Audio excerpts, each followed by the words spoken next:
Add music to language and image and metaphor, and you get drama. You get something dramatic being brought alive. As you feel the energy of all of that, the language, the image, metaphor, music, something important, something exciting is unfolding. An earthquake tells us that it's something that is ground-shaking in importance. An angel, not an everyday occurrence by any means, something sacred, divine, something extraordinary. Lightning, something shocking, something clarifying, something powerful. Guards become like the dead. So in awe are they of the tremendousness of what is unfolding. And the well-known phrase, "He has been raised," pointing towards something new life, new beginnings of some kind. All of that drama intersecting to help shape a worldview, a pivotal moment that we are led to understand as an extraordinary event being revealed. And on the shoulders of imagery, metaphor, narrative, revelation, is shaped a theology, one which approximately a third of our planet's population identifies with. And if you're among them, I wish you a happy Easter. Narrative, stories have a way of sticking with us over time. And as stories are passed on, one generation to the next, they can eventually start to become a little bit rigidified. Language that was originally weaved together as tendrils of thought painting a canvas can over time become as solid as the rocks of Stonehenge. And always, to the consternation of some, the meaning and interpretation of stories as well can become just as difficult to move. This has been, historically, our fundamental Unitarian Universalist beef, if you will.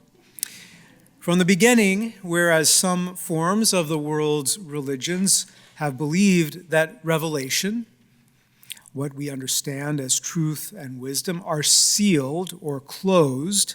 In other words, we know what we need to know to live good, righteous lives. There's no new wisdom to be discovered. We, Unitarian Universalists, in contrast, have always been among those who believe that revelation, what's still to be learned about truth and wisdom, is open, that new truths and understandings are continuously evolving. Our UU tradition is constantly evolving and growing as we learn more and more about what it means to be human. We have no fixed dogmas. Each of us and the tradition we belong to is always in process, always unfolding. Now, given that context of who we are, you can imagine my delight at being at the Unitarian Universalist Service Committee, our beloved international human rights organization, at their spring Board of Trustees meetings in New York City. We were meeting in parallel with the United Nations Commission on the Status of Women. And it was there I learned from the women activists about a book that was inspiring and informing their work to help better the lives of women and girls around our planet. That book, called Imagination, a Manifesto, it has a gorgeous cover, by the way. It is by Dr. Ruha Benjamin. And Dr. Benjamin is a daughter of Asian, Indian, and Black parents. She's a professor at Princeton University. And Imagination, her latest book, came out last year, following 3 other books that she's published and which were highly acclaimed. The basic premise of the book is so simple that you're drawn into the complexity of the deeper topic before you even know that it's happened. To help illustrate this, I want to offer a brief reading from Lewis Carroll's Through the Looking Glass. "I can't believe that," said Alice. "Can't you?" the Queen said in a pitying tone. "Try again, draw a long breath, and shut your eyes." Alice laughed. "There's no use trying," she said. "One can't believe impossible things." "I dare say you haven't had much practice," said the Queen. "When I was your age, I always did it for half an hour a day. Why, sometimes I'd have believed as many as 6 impossible things before breakfast." That's it. That's Dr. Benjamin's main point. Imagine bigger, dream bigger. Nothing is impossible. And in service to that, she coaxes us into a deep examination of all the things that limit and constrain imagination. The stories that we are a part of, old stories, she calls them, are scripted by colonialism, capitalism, ableism, white supremacy, nationalism, cis-hetero patriarchy, she tells us. And the amalgamation of these threads, these individual pieces, is the recurring, overarching story that some groups are inherently superior to others.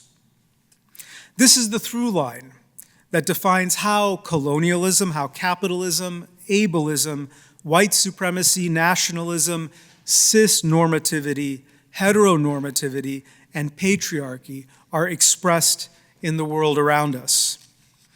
They give life to what Dr. Benjamin calls master narratives, such as the doctrine of discovery from 1493 that the Catholic Church imagined, dreamed up, invented. The idea that the European explorers who were being sent off by ship to various parts of planet Earth, that they could take whatever they found, dispossess whatever people they encountered, because if the people they encountered weren't Christian, they did not count. They did not matter. Their belongings were up for confiscation. Their land could be taken from them. They could be murdered and killed. Another master narrative, manifest destiny, part of our own story here as Americans. 1845, our notion that we could do the same thing here in North America, that coast to coast, all the land that existed was ours to take, conquer, own, integrate into the United States as we saw fit, never mind the people who were already living there or other species that lived there.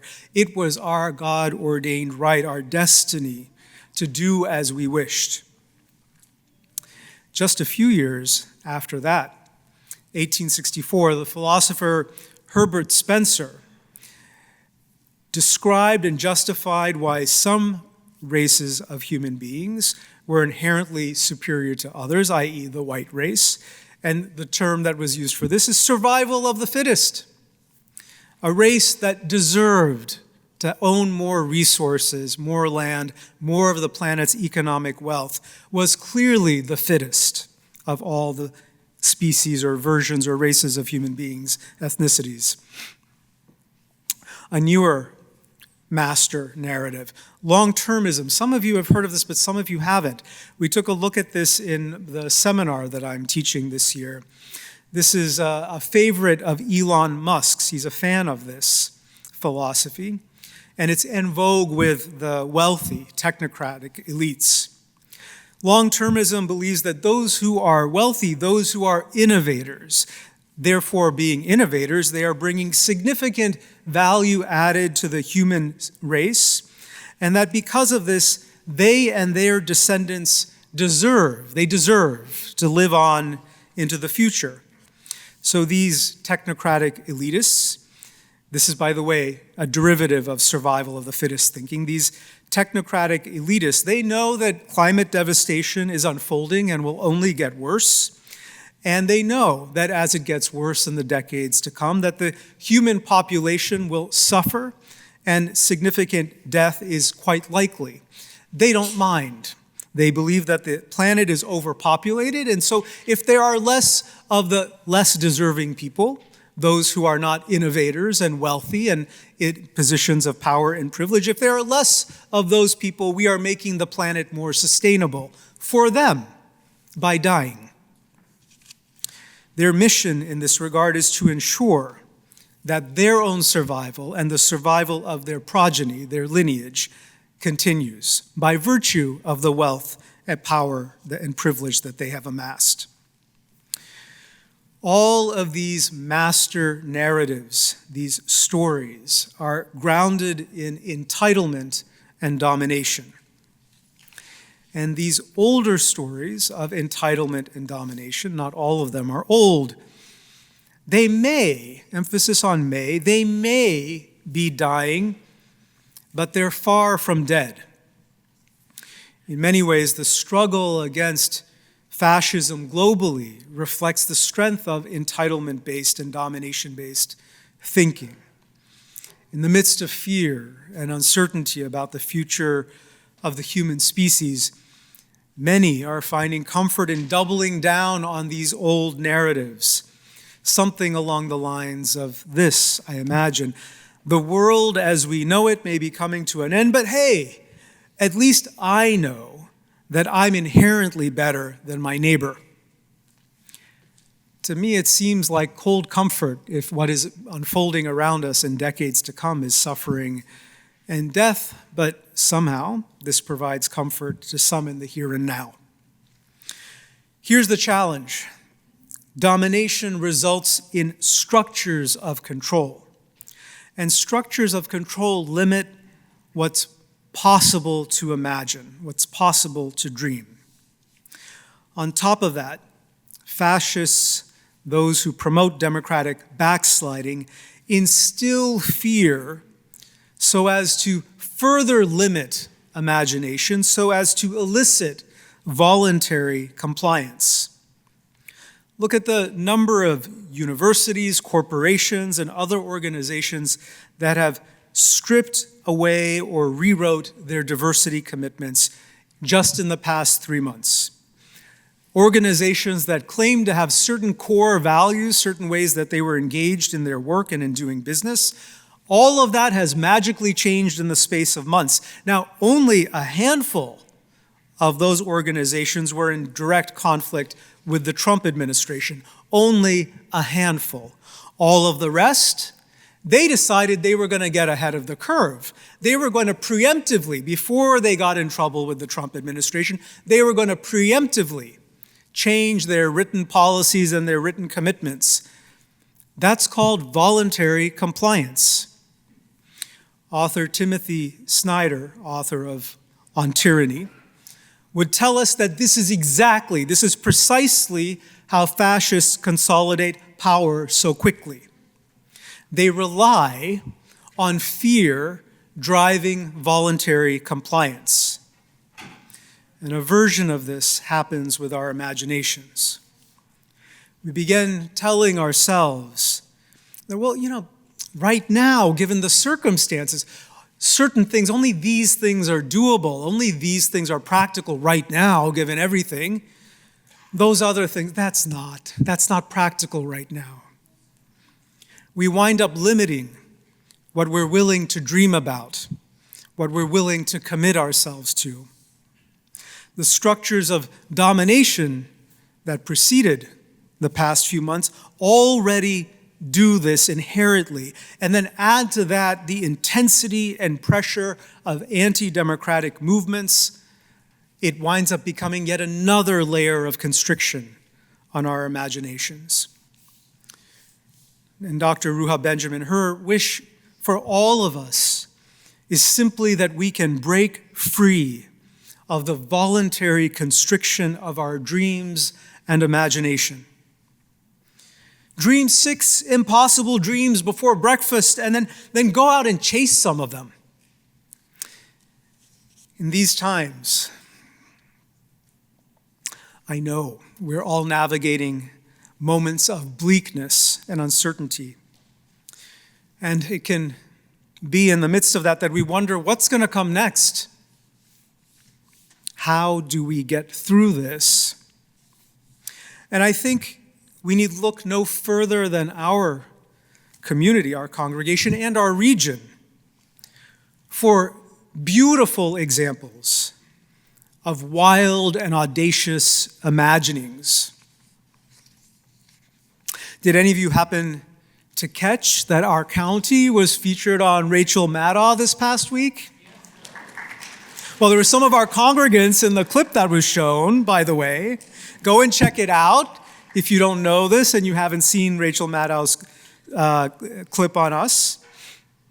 As federal authorities demanded that our Washtenaw County clerk voluntarily turn over private resident data to fuel their rounding up processes, our elected county clerk, the person responsible to us as citizens and residents, our county clerk said no.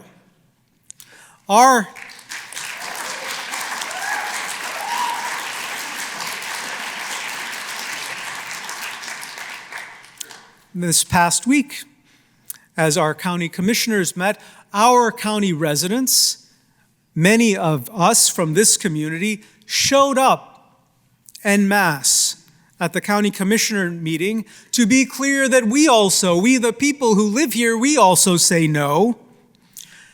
And our county commissioners, so far, we pray and hope that they will retain the strength to continue doing so, have also said no. How wild and audacious of all of us to not allow fascism to limit our imaginations and our dreams and what we know to be right. In the week ahead, another beautiful example, the Tahrir Coalition of Muslim students at the University of Michigan. Get this is just lovely. They're holding a public trial on the Diag and putting the University of Michigan regents on trial.